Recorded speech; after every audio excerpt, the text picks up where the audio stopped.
जय माता दी। माता रानी की कृपा आप और आपके परिवार पर सदा बनी रहे। आज मैं आपको चैत्र नवरात्रि की वो पावन और प्राचीन कथा सुनाऊंगी जिसे सुनने मात्र से ही घर में सुख समृद्धि और सारे कष्ट दूर हो जाते हैं। तो चलिए पूरी श्रद्धा भाव के साथ सुनते हैं आज की यह दिव्य कथा। जय माता दी। एक बार बृहस्पति जी बोले, हे ब्रह्मा जी, आप अत्यंत बुद्धिमान, सर्वशास्त्र और चारों वेदों को जानने वालों में श्रेष्ठ हो। हे प्रभु, कृपया कर कर मेरा वचन सुनो। चैत, आश्विन, माघ और साढ़ मास के शुक्ल पक्ष में नवरात्र का व्रत और उत्सव क्यों किया जाता है? हे भगवान, इस व्रत का फल क्या है? किस प्रकार करना उचित है? और पहले इस व्रत को किसने किया, सो विस्तार से कहो। बृहस्पति जी का ऐसा प्रश्न सुनकर ब्रह्मा जी कहने लगे कि हे बृहस्पति, प्राणियों का हित करने की इच्छा से तुमने बहुत ही अच्छा प्रश्न किया है। जो मनुष्य मनोरथ पूर्ण करने वाली दुर्गा, महादेवी, सूर्य और नारायण को ध्यान करते हैं, वे मनुष्य धन्य है। यह नवरात्र व्रत संपूर्ण कामनाओं को पूर्ण करने वाला है। इसके करने से पुत्र चाहने वाले को पुत्र, धन चाहने वाले को धन, विद्या चाहने वाले को विद्या और सुख चाहने वाले को सुख मिल सकता है। इस व्रत को करने से रोगी मनुष्य के रोग दूर हो जाते हैं और कारागार में पड़ा हुआ मनुष्य बंधन से छूट जाता है। मनुष्य की तमाम विपत्तियां दूर हो जाती हैं और उसके घर में संपूर्ण संपत्तियां आकार उपस्थित हो जाती है। बंध्या और काक बंध्या के इस व्रत के करने से पुत्र हो जाता है। समस्त पापों को दूर करने वाला इस व्रत के करने से ऐसा कौन सा मनोरथ है जो सिद्ध नहीं हो सकता? यदि व्रत करने वाला मनुष्य सारे दिन का उपवास न कर सके तो वो एक समय भोजन करे और उस दिन बांधवों सहित नवरात्र व्रत की कथा श्रवण करे। हे बृहस्पति, जिसने पहले इस महाव्रत को किया उसका पवित्र इतिहास मैं तुम्हें सुनाता हूँ, तुम सावधान होकर सुनो। इस प्रकार ब्रह्मा जी के वचन सुनकर बृहस्पति जी बोले, हे ब्राह्मण, मनुष्य को कल्याण करने वाले इस व्रत के इतिहास को मेरे लिए कहो। मैं सावधान होकर सुन रहा हूँ। आपकी शरण आए हुए मुझ पर कृपा करो। ब्रह्मा जी बोले, पीठत नाम के मनोहर नगर में एक अनाथ नाम का ब्राह्मण रहता था। वह भगवती दुर्गा का भक्त था। उसके संपूर्ण सद्गुणों से युक्त मानो ब्रह्मा की सबसे पहली रचना हो। ऐसे यथार्थ नाम सुमति नाम की एक अत्यंत सुंदर कन्या पैदा हो। वह कन्या सुमति अपने घर के बालकपन में अपनी सहेलियों के साथ क्रीड़ा करती हुई इस प्रकार बढ़ने लगी जैसे शुक्ल पक्ष में चंद्रमा की कला बढ़ती है। उसका पिता प्रतिदिन दुर्गा की पूजा और होम किया करता था। उस समय वह भी नियम से वहां उपस्थित होती थी। एक दिन वह सुमति अपनी सखियों के साथ खेलने लग गई और भगवती के पूजन में उपस्थित नहीं हुई। उसके पिता को पुत्री की ऐसी असावधानी देखकर क्रोध आया और पुत्री से कहने लगा कि हे दुष्ट पुत्री, आज प्रभात से तुमने भगवती का पूजन नहीं किया। इस कारण मैं किसी कुष्ठी और दरिद्र मनुष्य के साथ तेरा विवाह करूँगा। इस प्रकार कुपित पिता के वचन सुनकर सुमति को बड़ा दुख हुआ और पिता से कहने लगी कि हे पिताजी, मैं आपकी कन्या हूँ। मैं आपके सब तरह से आधीन हूँ। जैसी आपकी इच्छा हो मेरा विवाह कर सकते हो। होगा वही जो मेरे भाग्य में लिखा है। मेरा तो इस पर पूर्ण विश्वास है। अपनी कन्या के ऐसे निर्भयता से कहे हुए वचन सुनकर उस ब्राह्मण को अधिक क्रोध आया। तब उसने अपनी कन्या का एक कुष्ठी के साथ विवाह कर दिया और अत्यंत क्रुद्ध होकर पुत्री से कहने लगा कि जाओ जाओ, जल्दी जाओ, अपने कर्म का फल भोगो। देखे केवल भाग्य भरोसे पर रहकर क्या करती है। इस प्रकार से कहे हुए पिता के कटु वचनों को सुनकर सुमति अपने मन में विचार करने लगी कि ओहो, मेरा बड़ा दुर्भाग्य है जिससे मुझे ऐसा पति मिला। इस तरह अपने दुख का विचार करती हुई वह सुमति अपने पति के साथ वन चली गई और भयानक वन में कुशा युक्त उस स्थान पर उन्होंने वह रात बड़े कष्ट से व्यतीत की।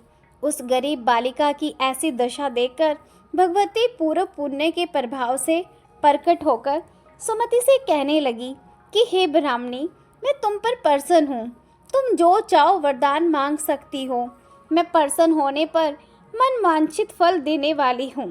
इस प्रकार भगवती दुर्गा का वचन सुनकर ब्राह्मणी कहने लगी कि आप कौन है जो मुझ पर प्रसन्न हुई हो।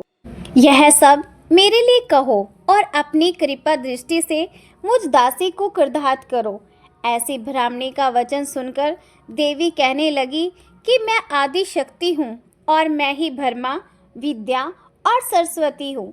मैं प्रसन्न होने पर प्राणियों को दुख दूर कर उसको सुख प्रदान करती हूँ। हे ब्राह्मणी, मैं तुम पर तेरे पूर्व जन्म के पुण्य के प्रभाव से प्रसन्न हूँ। तुम्हारे पूर्व जन्म का वृत्तांत सुनाती हूँ, सुनो। तो पूर्व जन्म में निषाद की स्त्री थी और अति पतिव्रता थी। एक दिन तेरे पति निषाद ने चोरी की। चोरी करने के कारण तुम दोनों को सिपाहियों ने पकड़ लिया और ले जाकर जेल खाने में कैद कर दिया। उन लोगों ने तेरे को और तेरे पति को भोजन भी नहीं दिया। इस प्रकार नवरात्रों के दिनों में तुमने न तो कुछ खाया और न जल ही पिया, इसलिए 9 दिन तक नवरात्र का व्रत गया। हे ब्राह्मणी, उन दिनों में जो व्रत हुआ उस व्रत के प्रभाव से प्रसन्न होकर तुम्हें मनोवांछित वस्तु दे रही हूँ। तुम्हारी जो इच्छा हो सो मांगो। इस प्रकार दुर्गा के कहे वचन सुनकर ब्राह्मणी बोली कि अगर आप मुझ पर प्रसन्न हैं तो हे दुर्गे, आपको प्रणाम करती हूँ। कृपया करके मेरे पति के कोढ़ को दूर करो। देवी कहने लगी कि उन दिनों में जो तुमने व्रत किया था उस व्रत के एक दिन का पुण्य अपने पति का कोढ़ दूर करने के लिए अर्पण करो। मेरे प्रभाव से तेरा पति कोढ़ से रहित और सोने के समान शरीर वाला हो जाएगा। ब्रह्मा जी बोले। इस प्रकार देवी का वचन सुनकर वह ब्राह्मणी बहुत प्रसन्न हुई और पति को निरोग करने की इच्छा से ठीक है ऐसे बोली। कब तक उसके पति का शरीर भगवती दुर्गा की कृपा से कुष्ठहीन होकर अति कांति युक्त हो गया, जिसकी कांति के सामने चंद्रमा की कांति भी क्षीण हो जाती है। वह ब्राह्मणी पति की मनोहर देह को देखकर देवी को अति पराक्रमी वाली समझकर स्तुति करने लगी कि हे दुर्गे, आप दुर्गत को दूर करने वाली, तीनों जगत का संताप हरने वाली, समस्त दुखों को दूर करने वाली, रोगी मनुष्य का निरोग करने वाली, प्रसन्न होने पर मनवांछित वस्तु को देने वाली और दुष्ट मनुष्य का नाश करने वाली हो। तुम ही सारे जगत की माता और पिता हो। हे अम्बे, मुझ अपराध रही अबला की मरे पिता ने कुष्ठा के साथ विवाह कर मुझे घर से निकाल दिया। उसकी निकाली हुई मैं पृथ्वी पर घूमने लगी। आपने ही मेरा इस आपत्ति रूपी समुद्र से उद्धार किया है। हे देवी, आपको प्रणाम करती हूँ, मुझ दीन की रक्षा करो।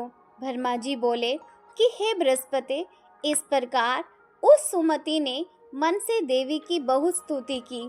उससे की हुई स्तुति सुनकर देवी को बहुत संतोष हुआ और ब्राह्मणी से कहने लगी कि हे ब्राह्मणी, तुम्हारे उदायल नाम का एक अति बुद्धिमान, धनवान, कीर्तवान और जितेंद्रिय पुत्र शीघ्र ही होगा। ऐसा कहकर वह देवी उस ब्राह्मणी से फिर कहने लगी कि हे ब्राह्मणी, और जो कुछ तेरी इच्छा हो वही मनवांछित वस्तु तुम मांग सकती हो। ऐसा भगवती दुर्गा का वचन सुनकर सुमति बोली कि हे भगवती दुर्गे, अगर आप मेरे पर प्रसन्न हैं तो कृपया कर मुझे नवरात्रि विधि बताइए। हे दयावती, जिस विधि से नवरात्र व्रत करने से आप प्रसन्न होती है उस विधि और उसके फल को मेरे लिए विस्तार से वर्णन करें। इस प्रकार ब्राह्मणी के वचन सुनकर दुर्गा कहने लगी कि हे ब्राह्मणी, मैं तुम्हारे लिए संपूर्ण पापों को दूर करने वाली नवरात्र व्रत विधि को बतलाती हूँ, जिसको सुनने से तमाम पापों से छूटकर मोक्ष की प्राप्ति हो जाती है। अश्विन मास के शुक्ल पक्ष की प्रतिपदा से लेकर 9 दिन तक विधि पूर्वक व्रत करे। यदि दिन भर का व्रत न कर सके तो एक समय का भोजन करे। पढ़े लिखे ब्राह्मणों से पूछकर घट स्थापना करे और वाटिका बनाकर उसको प्रतिदिन जल से सींचे। महालक्ष्मी, माँ काली और माँ सरस्वती की मूर्तियाँ बनाकर उसकी नित्य विधि सहित पूजा करे और पुष्पों से विधि पूर्वक अर्घ्य दे। बिजोरा के फूल से अर्घ्य देने से रूप की प्राप्ति होती है। जायफल से कीर्ति, दाख से कार्य की सिद्धि होती है। आंवले से सुख और केले से भूषण की प्राप्ति होती है। इस प्रकार फलों से अर्घ्य देकर यथाविधि हवन करे। खांड, घी, गेहूं, शहद, जौ, तिल, भीम, नारियल, दाख और कदम, इनसे हवन करे। गेहूं होम करने से लक्ष्मी की प्राप्ति होती है। खीर व चंपा के पुष्पों से धन और पत्नों से तेज और सुख की प्राप्ति होती है। आंवले से कीर्ति और केले से पुत्र, कमल से राजसम्मान और दाखों से सुख संपत्ति की प्राप्ति होती है। व्रत करने वाला मनुष्य इस विधान से होम कर आचार्य को अति नम्रता के साथ प्रणाम करे और यज्ञ की सिद्धि के लिए उसे दक्षिणा दे। इस महाव्रत को पहले बताई हुई विधि के अनुसार जो कोई करता है उसके सब मनोरथ सिद्ध हो जाते हैं। इसमें तनिक भी संशय नहीं है। इन 9 दिनों में जो कुछ दान आदि दिया जाता है उसका करोड़ों गुना फल मिलता है। इस नवरात्र के व्रत करने से ही अश्वमेध यज्ञ का फल मिलता है। हे ब्राह्मणी, इस संपूर्ण कामनाओं को पूर्ण करने वाले उत्तम व्रत को तीर्थ, मंदिर अथवा घर में ही विधि के अनुसार करे। भरमा जी बोले कि हे बृहस्पति, इस प्रकार ब्राह्मणी को व्रत की विधि और फल बताकर देवी अंतर ध्यान हो गई। जो मनुष्य या स्त्री इस व्रत को भक्ति पूर्वक करता है वह इस लोक में सुख पाकर अंत में दुर्लभ मोक्ष को प्राप्त होता है। हे बृहस्पति, यह दुर्लभ व्रत का महात्म्य मैंने तुम्हारे लिए बतलाया है। ऐसा ब्रह्मा जी के वचन सुनकर बृहस्पति जी आनंद के कारण रोमांचित हो गए और ब्रह्मा जी से कहने लगे, हे ब्रह्मा जी, आपने मुझ पर अति कृपा की जो अमृत के समान इस नवरात्रि व्रत का महात्म्य सुनाया है। हे प्रभु, आपके बिना और कौन इस महात्म्य को सुना सकता है। ऐसे बृहस्पति जी के वचन सुनकर ब्रह्मा जी बोले कि हे बृहस्पति, तुमने सब प्राणियों का हित करने वाले इस अलौकिक व्रत को पूछा है, इसलिए तुम धन्य हो। यह भगवती शक्ति संपूर्ण लोकों का पालन करने वाली है। इस महादेवी के प्रभाव को कौन जान सकता है। तो भक्तों, यह थी चैत्र नवरात्रि की वो पावन कथा जिसने सुमति के जीवन को खुशियों से भर दिया। माता रानी जैसे सुमति पर प्रसन्न हुई वैसे ही आप सब पर भी अपनी कृपा बनाए रखे। अगर आपको यह कथा अच्छी लगी हो तो वीडियो को लाइक जरूर करें और कमेंट बॉक्स में अपनी हाजिरी जय माता दी लिखकर जरूर दें। जय माता दी।